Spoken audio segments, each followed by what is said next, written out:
మత్తయి సువార్త 20వ అధ్యాయము. ఇలాగనగా పరలోక రాజ్యము ఒక ఇంటి యజమానుని పోలియున్నది.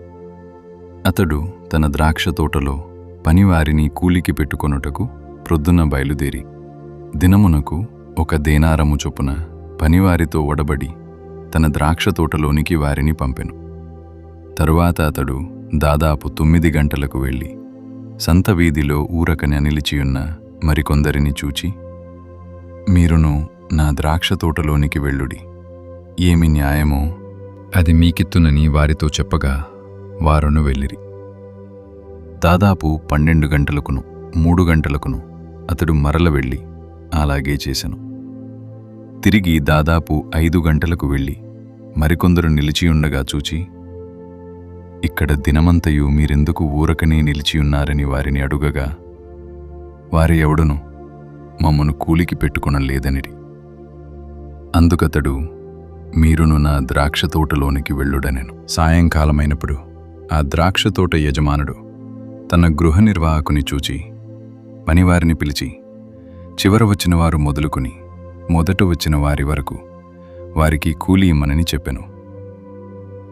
దాదాపు 5 గంటలకు కూలికి కుదిరిన వారు వచ్చి ఒక్కొక్క దేనారము చొప్పున తీసుకొనిరి.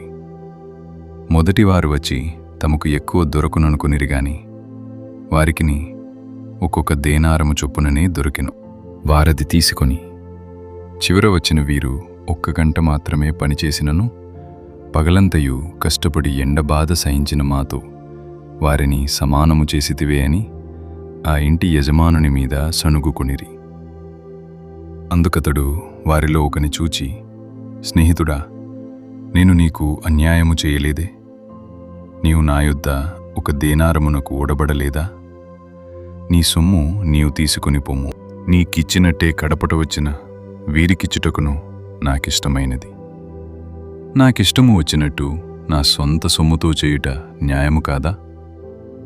నేను మంచివాడనైనందున నీకు కడుపు మంటగా ఉన్నదా అని చెప్పెను. ఈ ప్రకారమే కడపటివారు మొదటివారగుదురు, మొదటివారు కడపటివారగుదురు. యేసు యెరూషలేమునకు వెళ్ళనయ్యున్నప్పుడు ఆయన 12 మంది శిష్యులను ఏకాంతముగా తీసుకొనిపోయి మార్గమందు వారితో ఇట్లనెను. ఇదిగో యెరూషలేమునకు వెళ్ళుచున్నాము. అక్కడ మనుష్య కుమారులు ప్రధాన యాజకులకును శాస్త్రులకును అప్పగింపబడును. వారాయనకు మరణశిక్ష విధించి ఆయనను అపహసించుటకును కొరడాలతో కొట్టుటకును సిలువ వేయుటకును అన్యజనులకు ఆయనను అప్పగింతురు. 3వ దినమున ఆయన మరల లేచును. అప్పుడు జెబెదయి కుమారుల తల్లి తన కుమారులతో ఆయన యొద్దకు వచ్చి నమస్కారము చేసి యొక మనవి చేయబోగా, నీవేమి కోరుచున్నావు అని ఆయన అడిగెను. అందుకామె, నీ రాజ్యమందు ఈ నా 2 కుమారులలో ఒకడు నీ కుడివైపునను ఒకడు నీ ఎడమవైపునను కూర్చుండ సెలవిమ్ము అని ఆయనతో అనెను. అందుకు యేసు, మీరేం అడుగుచున్నారో అది మీకు తెలియదు. నేను త్రాగబో గిన్నెలోనిది మీరు త్రాగగలరా అని అడుగగా వారు త్రాగగలము అనిరి. ఆయన, మీరు నా గిన్నెలోనిది త్రాగుదురుగాని నా కుడివైపునను నా ఎడమవైపునను కూర్చుండనిచ్చుట నా వశమున లేదు. నా తండ్రి చేత ఎవరికి సిద్ధపరచబడెను వారికి అది దొరుకును అని చెప్పెను.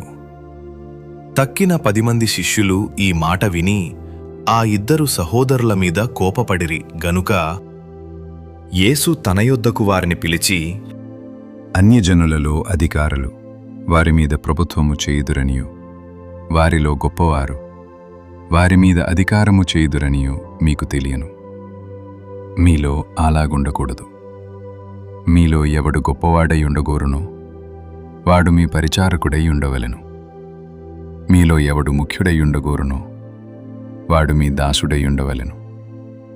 అలాగే మనుష్య కుమారుడు పరిచారము చేయించుకొనుటకు రాలేదు గాని పరిచారము చేయుటకును అనేకులకు ప్రతిగా విమోచన క్రయధనముగా తన ప్రాణమునిచ్చుటకును వచ్చెను అని చెప్పెను. వారు యెరికో నుండి వెళ్ళుచుండగా బహుజన సమూహము ఆయన వెంట వెళ్ళెను. ఇదిగో త్రోవ ప్రక్కను కూర్చున్న ఇద్దరు గ్రుడ్డివారు యేసు ఆ మార్గమున వెళ్ళుచున్నాడని విని, ప్రభువా, దావీదు కుమారుడా, మమ్ము కరుణింపుము అని కేకలు వేసిరి. ఊరకుండుడని జనులు వారిని గద్దించిరిగాని వారు, ప్రభువా, దావీదు కుమారుడా, మమ్ము కరుణింపుము అని మరి బిగ్గరగా కేకవేసిరి. యేసు నిలిచి వారిని పిలిచి నేను మీకేమి చేయగోరుచున్నారు?